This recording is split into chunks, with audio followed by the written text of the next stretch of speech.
back in Gold Beach. The last part of the 2024 Milwaukee Jet Boat Championships would begin again today on the Rogue River. 4 legs, a repeat up and down the Rogue, and then into the Illinois to Oak Flat.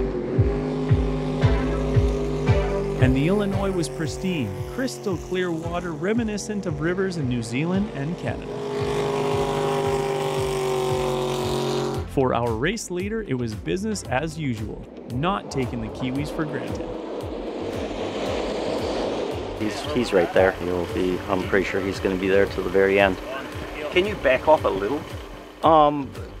Consistent times with Roger probably. I think we have a 3-minute lead, so we'd like to keep that buffer, and I don't think we'd want to gain on that time.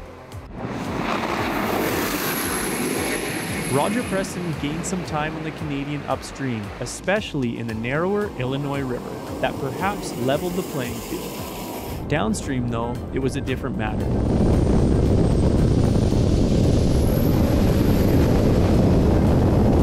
The turbine's fuel controller causing issues. If we let it climb too high, it'll unload and then the turbine shuts down. So we've just got to try and run it, at a happy medium. Is that because you're running it at a higher speed, or you need to get more out of it over here than you might back in New Zealand?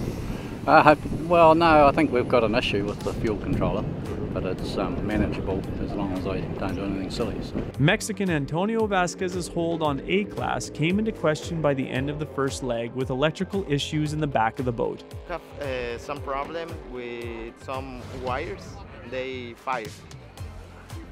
And we lose time in fixing that. Parece que sí fue el cable del panel solar. Yeah, look, we had a good run up and caught some time on the Mexicans in front of us, but I think they might have mucked up the start. They had some troubles at the top, and I think coming down they might have jumped on our green flag, so if that's the case, they may get a penalty, I'm not too sure. So it was a bit messy coming down because we were side by side with them.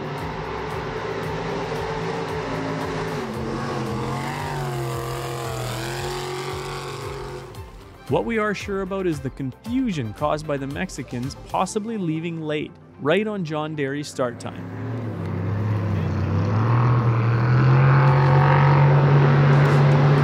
But somehow it's overlooked by officials. By midday, in Gold Beach, co-driver Luis Albaran is sure they have the problem sorted, but is not sure about the A-Class lead. Maybe, I don't know, but maybe. But you're okay now? Yeah, we are okay. Yeah, and we are going to win the time that we lost. Yeah. While well out of contention in A-Class with fuel issues earlier in the week, Justin Hood is just pleased to finally be putting in good times. Time makeup mode right now, looking to make up a little time, and that's exactly what we're doing. We put in 2 really good solid legs this morning. Boat's running really good now, and I'm curious to see where the times come out, because I know we've made up some time, I'm just not sure how much yet. When it's running, A162 looks and sounds great. But Justin Hood's day started better than it finished. Another DNF due to a broken header on leg 3.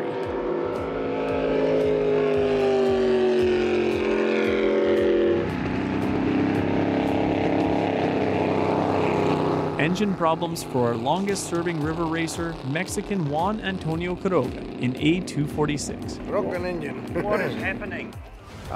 2 valves. 2 valves? Yeah, broken. What can you do?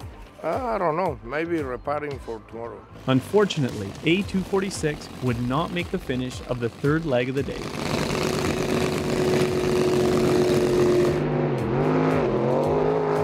Justin Hill was hoping to come out of the box swinging today, but the plan didn't quite play out. But even without all his usual power, he still hauled in CX-151 Trapper Woolsey. Conditions of coming out and going hard today, but we actually don't have a boat that's performing too great, so we weren't actually on it going upstream.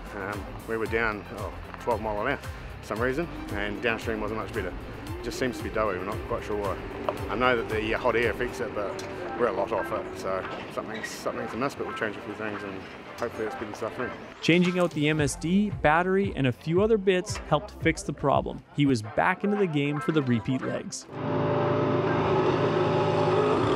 The other super fast CX boat was in the hands of local Tim Harding. Out of overall, after missing the first day with engine issues, Harding has been climbing back up to the field day after day. Everybody gets bad luck. It just happened to happen to me. But I'm having a good time. I'm just seeing how far back up in the field I can get. And you're doing a pretty good job of that. Who'd you get on the way up? I passed Trapper Worldly on the way up and caught Barry Pelkey on the way down. So I'm making pretty good time both up and downstream. By the end of the day, he would sit second behind the reigning U.S. World Champion Barry Pelkey, who had taken over the CX lead from Adam Wilton. We had good runs this morning. We moved into first place. Adam unfortunately jumped the start, by a minute. So that put us in the targets on our back now. That also hands Pelkey third outright. I'm happy with the whole week so far. So, what do we got? 4 more legs. So keep in mind, there are 2 races going on here. One for the outright World Championship, which requires all legs to be started and finished regardless of class. And the other for a class world win, where teams can DNF individual legs and still stand to win a class world title. The FX leader, USA's Cameron Kirkland, is also in contention for overall.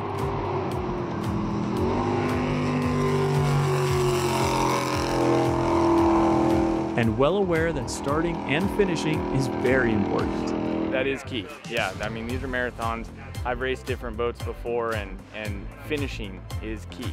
If you don't finish, you're not going to make the end of the race. So that's what we go for, is finishing, and we go for the top spot that we can get. Chris Barger is also still in outright contention, and while it's unlikely he can threaten Kirkland for the FX title, he's still sitting strong in second. Yeah, we still made every leg up and back, so that was kind of our goal. Hopefully break down, put it on the trailer, and make every leg. Derek Ely is third in class, but after missing the first day with pump issues, the best he can claim is a class podium. Definitely frustrating to be losing to a boat that we've beaten twice, but Cameron's one of my best friends, and I'm pretty excited for him and potential for him to be a world champion too, so that's something we'll get to enjoy together. And final word goes to Derek Ely as well, dedicating his run up and down the Illinois to his kids. Hey, tell me about Big Rock. You went different sides of it. Yeah, I did. I went safe and conservative the first time up. I seen there was a lot of people there cheering us on, so I made sure I cut inside of it on the next one down. Yeah, very first leg this morning around, and then the last 3 we cut inside. That was kind of for my kids, because they spend all summer jumping off that rock. That rock will be featured tomorrow in the final 2 legs. Not long after that, we'll know exactly who won World Championships outright and by class.